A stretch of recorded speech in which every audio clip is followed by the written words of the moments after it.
Hello, guys, and welcome back. It's your girl Nancy. Welcome to Blaze of the Week. Sit back, relax, brace yourselves, and get ready for this new gist I have prepared for you today. Many of you may have heard over social media a young 15-year-old schoolgirl who has been identified as Child Q, who was taken out of her exam to be stopped and searched by the Metropolitan Police. And it turned out, or it was thought, that she had cannabis in her possession. She actually didn't. Unfortunately, she was still searched whilst on her period, and the police were aware that she was on her period. However, they still carried out this search. This unlawful and inappropriate stop and search had been carried out, and it had disturbed so many members of the community. However, a lot of people have stood out to protest against these things from happening, and it had been stemmed from racism, according to many members of public.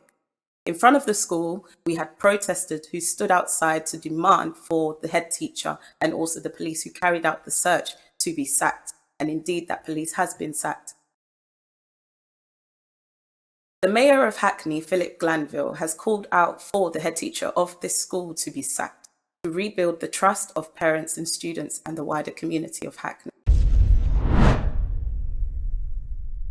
From a female standpoint, you can imagine this must have been a very uncomfortable and traumatic experience. The girl's parents, who hadn't had any clue about what had gone on, were not informed prior to the search being carried out, but it had happened anyway. Child Q's parents have come out recently to inform the public that she is self-harming and currently going through therapy.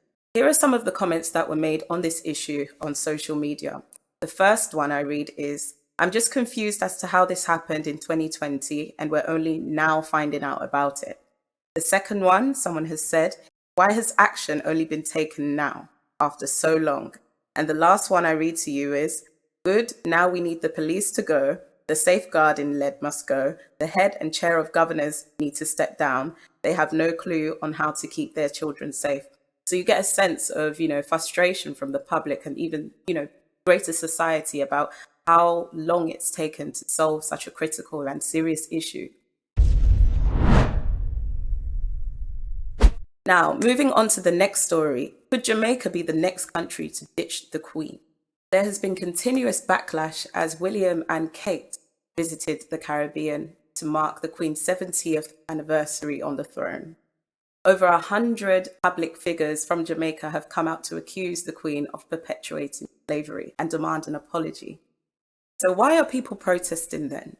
Well, it's all to do about history. Hundreds and thousands of people were taken from Africa to the Caribbean as slaves for over 300 years of British rule, let's say under British rule. So many do demand an apology, as the Queen hasn't done or made an effort to rectify or to right many of the wrongs of the past. And nothing much has been done to, let's say, compensate for all that has gone on. They demand that the Queen pay reparations and compensations to Jamaica for the past. Dancehall artist Beanie Man has also come out to explain why Jamaicans feel so strongly against the royals' visit. And in fact, Jamaica is set to begin the process of removing the Queen as head of state. Moving on to a very tragic story, the China Eastern Airlines plane, which crashed in a mountainous area near the city of Wuzhou, has had reports of several unfortunate fatalities. New video shows one of the world's most popular jetliners dropping from the sky. Security images obtained by state-owned television show China Eastern Airlines Flight 5735 plunging straight down into the mountains of southern China. Data from Flight Radar 24 shows minutes after leveling off at a cruising altitude of 29,000 feet, the Boeing 737 began a rapid dive, losing more than 25,000 feet in less than 2 minutes. China state media says all 132 people on board were killed. A search and rescue mission had been launched on Tuesday and found the remains of the plane, but nobody had been found alive. Unfortunately, 137 lives had been taken by this tragedy. No bodies have been found.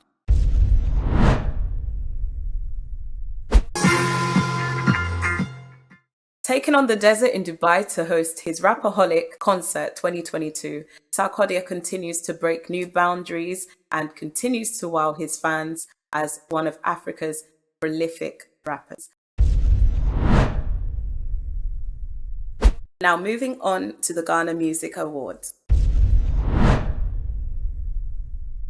Now in its 23rd edition, the annual award to celebrate outstanding Ghanaian musicians was announced over the week.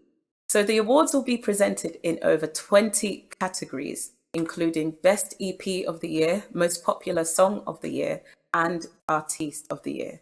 Right, so the category that I'm most excited about for this year is Artiste of the Year. The nominees for this category are the 3Ks in the industry now, Kiddy, King Promise, and Kwame Eugene, followed by Sarkodie, Black Sheriff, and Joe Metal. Aren't you excited for this? Because I know I definitely am.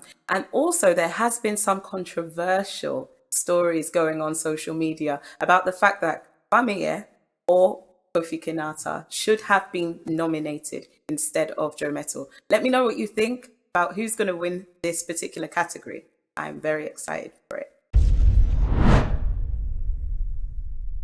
Before we sign off for today, here's today's Blaze question. How would you feel if you knew someone or you had a child who was put in a similar situation to Child Q? How would you respond to this? Make sure you leave your comments in the comments section and let me know what you think. Thanks for watching. My name is Nancy Aduse. Don't forget to subscribe to this channel and follow us at ClickShop Pictures and at Bible Media Productions.